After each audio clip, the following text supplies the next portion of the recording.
Hello everyone, now I will show you how to set up your TP-Link router. And before I start, I would like to remind you that if my video helps you, please support my work. I send half of all donations to animal shelters. All the details are in the description below. So the first thing that you will need to do is to turn on your router. Take the power adapter. Plug one end of the power adapter into an outlet and the other into the router.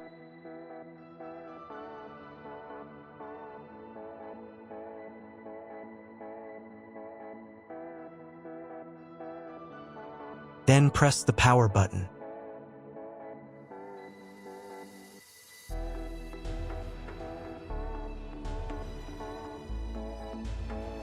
When the router is turned on, the power indicator will be lit. It may take a few minutes for it to completely turn on. Next, plug the cable from your internet service provider or from your modem into a special internet port. This port is usually labeled as internet, and usually it has a different color. Each cable should be inserted until it snaps into place. Now you need to restore the router to its factory settings. Hold down the reset button on the router for 10 seconds. Wait until the indicator lights on the router start flashing. At times, this button is found inside the router casing to prevent it from being pressed by mistake. In this case, use a slim object to press it down.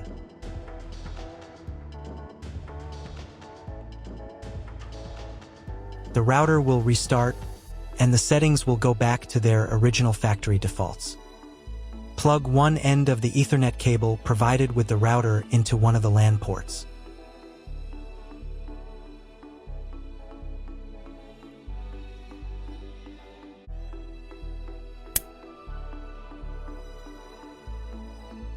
And plug the other end of the cable into your computer's Ethernet port. Wait a few minutes for connection. Great, we've connected the router to your computer. Now you will need to set it up. But first, let me show you another way to connect the router if you do not have an Ethernet cable or your computer does not have an Ethernet port. Connect the router to the power adapter and cable from your internet provider. This will enable Wi-Fi. If your router is new and hasn't been set up, your Wi-Fi network will be named after the router. Your router has a unique Wi-Fi network name and password printed on a sticker. Connect to it. Awesome, you've connected to the router. Now let's get it set up. First, open your web browser and visit the URL you see on the screen. Use the URL bar instead of the search bar. If the link doesn't open, or you see a page with a password that you don't know, it means that your router has already been configured and you need to reset it to factory settings. Then you can try to enter the router settings panel again. If your router settings do not look like mine, it means that your router has a different firmware. I made a video for every firmware type.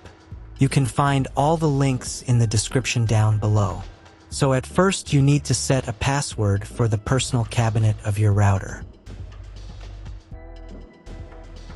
Click on Let's Get Started button. I should also warn you that depending on the firmware version, you may not have some setup steps or they will be in the wrong order. Trust me, you got this. Just watch the video and follow instructions. On the first screen, select your time zone. If you don't remember which one you have, select any and click Next. On the next page, select the type of internet connection. Usually it is specified in the contract with your broadband provider. If you don't know, you can try to click on the Auto Detect button. The router will try to identify what type you have. If it has failed, select Dynamic IP and click Next. Depending on what type of connection you have chosen in the previous step, this page may differ from mine. If you have selected Dynamic IP, then choose one of the options on this page.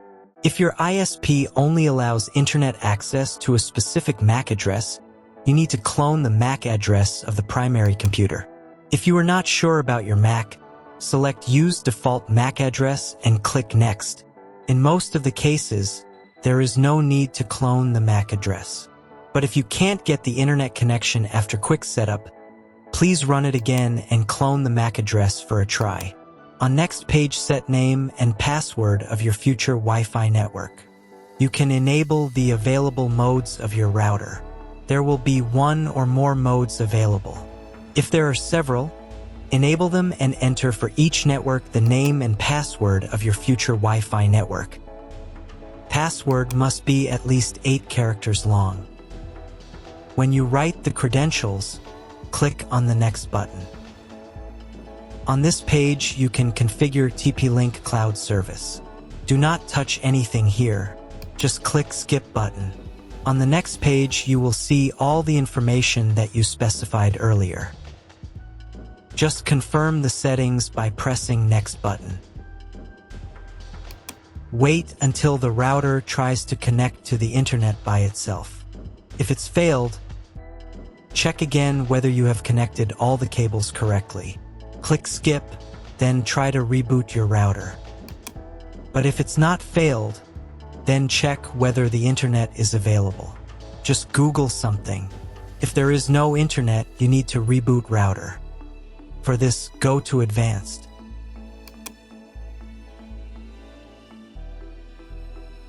Next, select System. Select Reboot menu item and click on the Reboot button.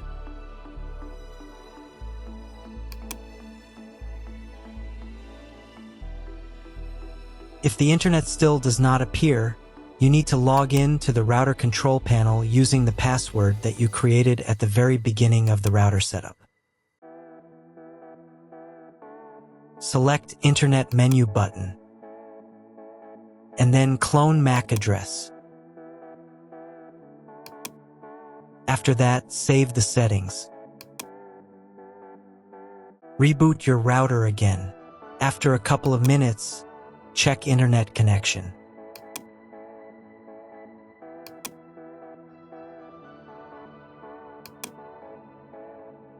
If internet still doesn't appear, contact your internet service provider.